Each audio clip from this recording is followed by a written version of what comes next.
Hi guys, welcome back, and in this lesson we're going to learn your last 3 open chord shapes, and then we've got a really good library of chord shapes that we're going to be using for a little while until you've really mastered this selection. So these next chords that we're going to learn include an A minor, a D minor and an F major. Now there's some pretty tricky chords in here and some fiddly ones at that, so we're going to go through all nice and individually and then we're going to put them into practice afterwards. So let's start with the A minor chord. Now this is probably the easiest of the 3, and the best way to really learn this, I think, is just to play an E major chord, so a chord we already know and love, and just drop every single finger down 1 string. So we go down with every single one.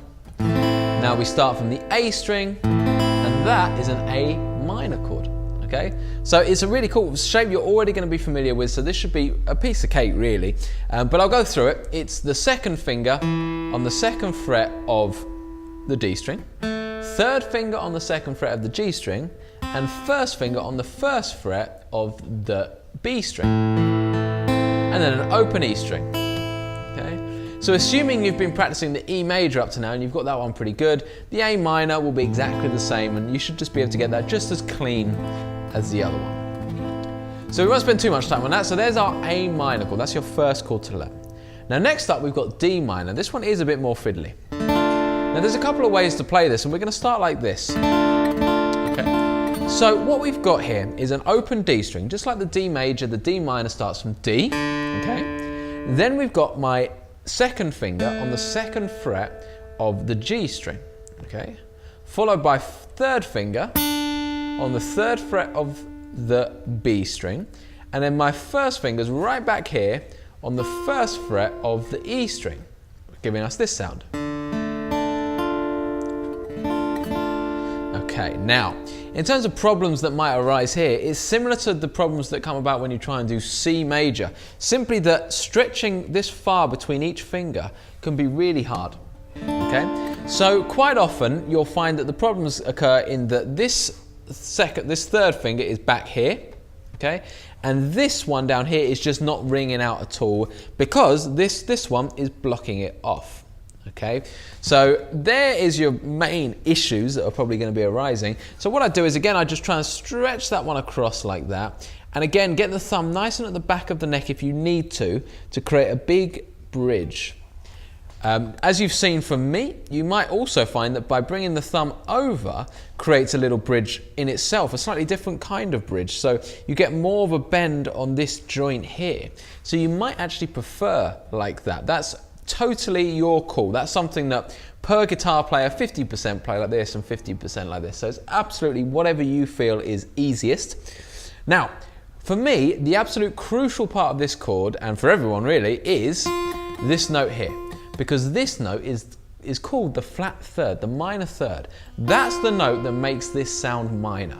Now, if you're interested in all that theory stuff and you really want to understand the real kind of how and why this chord works, then you need to go over to the theory section where we'll talk about it. And you'll have a deeper understanding because of that. But for now, in terms of practicality, this is the key note. And therefore, if it's not being rung out, if it's like that, then this will not sound like a minor chord, it will just kind of sound like a bit of a major chord. Okay, so we must have that note in there. Now if you're finding that all a bit complicated, then you can change this 3rd finger for little finger. And that helps a lot of people to just get the chord a little bit clearer and more correct. Okay, so whichever way you prefer. So we've got A minor, D minor, however you want to fret it. And now the trickiest one is going to be the F. Now there's 2 ways I'm going to show you how to do this. Okay, a little bit further down the line we're actually going to be making F our first bar chord, but for now we kind of do a half bar chord shape. Now what happens here is that your 1st finger is barring the 1st fret on the B and E string. Okay, so you're actually playing those 2 together. Now that's a challenge in itself. And notice that I'm really leaning on the left side of my finger, not over here, not on the right, on the left side of my finger, I'm leaning against those 2 strings because that's a strong part of the finger. And then I'm taking my 2nd finger on the 2nd fret of the G string and my 3rd finger on the 3rd fret of the D string. And I get those notes all together. We don't use the E or the A string. Now, this one has a lot of pitfalls, a lot of problems. The first one being obviously that this bar is not ringing out properly. Also, just physically keeping it there can be hard. Quite often you're going to see this happen and it's just going to want to slide across, especially if you're using a nylon string guitar, like a classical guitar. It's just going to want to slide across like that. So we've got to really hold it in position. And notice that I've got a very, very different thumb position because of it. Normally I'm here, right? But because with my first finger I need it to be side on, I need the thumb to be a little bit more across the neck, like that, okay? So, with that in mind, we're going to try and do it with the bar, okay? The other obvious issues are that you're going to be blocking the strings below each finger because you're not creating enough of a bridge behind them. But mainly it's that bar that's going to be tricky. But what I would suggest is trying to stick with it. Stick with it for as long as you can. Try it for a day, 2 days, maybe a week. And if it's still bothering you and if it's still, oh, this is just horrible and it's making you not want to pick up the guitar and it's frustrating you, then don't worry about it. Do it like this instead. So all we're going to do here is do the same F, but we're not going to do the bar. So we're only going to do a 3-string F. So it's third finger, second finger, first finger, just those 3 by themselves, okay? And we're going to block off the high E string, which you're probably naturally going to do anyway with your first finger, and not play the E or the A string. And a really cool thing you can do is with this third finger, you can actually just slightly nudge it up against the A string so that the tip of your fingernail is touching it, and that will actually block off the A string. So whichever way you choose to play it in the end, whether it's you persist with the kind of barring it like this, which would be great for the future, it would be really, really cool, or if you just feel that it's just causing too many problems and it's just not happening, that's no problem either. No problem at all. I'd rather you were doing something that you're enjoying and still wanting to pick up the guitar and really love it. So do it like this. Okay, that's absolutely fine for now. So we've got our 3 chords. We've got A minor, D minor, and F major, either like that or like that. Okay? So, obviously at this point what you want to be doing after you've gone through them and are trying to work with them is put them against a beat and try and do your strumming pattern on them. So we're going to use our universal strumming pattern again, and I'm just going to simply put these 3 in that order. I'm going to go A minor, D minor, F major, and I'll do the F major twice so that I can practice both versions of the F major, and we're going to do 2 bars on each chord with the strumming pattern. So this is exactly how you should be practicing it as well, guys. So let's just do it with the drum beat at the moment. And the first thing I'm going to do is I'm going to do it without the strumming pattern, just to get it together. So this is a 70 BPM, okay? Now gradually you then go, okay, I can now do the chords together, then we'll do half a strumming pattern, then we'll do the whole strumming pattern, and you build it up, okay? I'll demonstrate that for you in fast motion right now.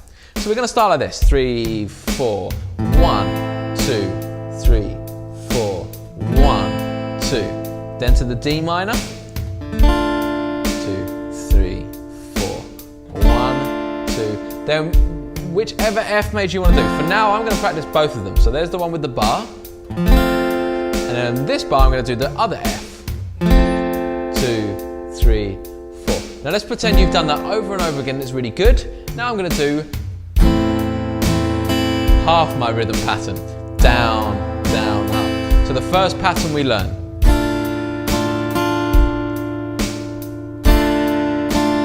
Then to the F.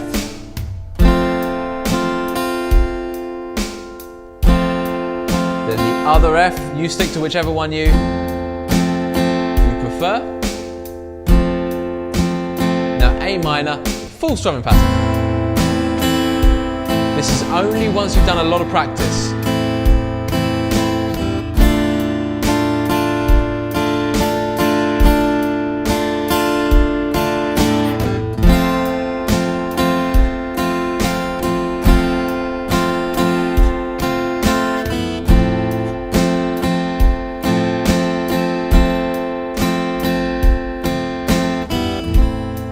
So we'll stop there.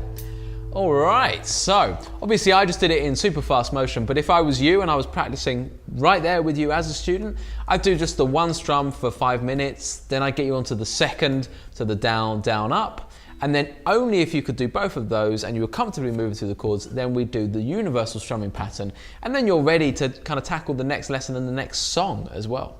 So, Have some fun with that, get those shapes learned, and I'll see you next time where we're going to talk about rhythm and we're going to talk about swung versus straight rhythms.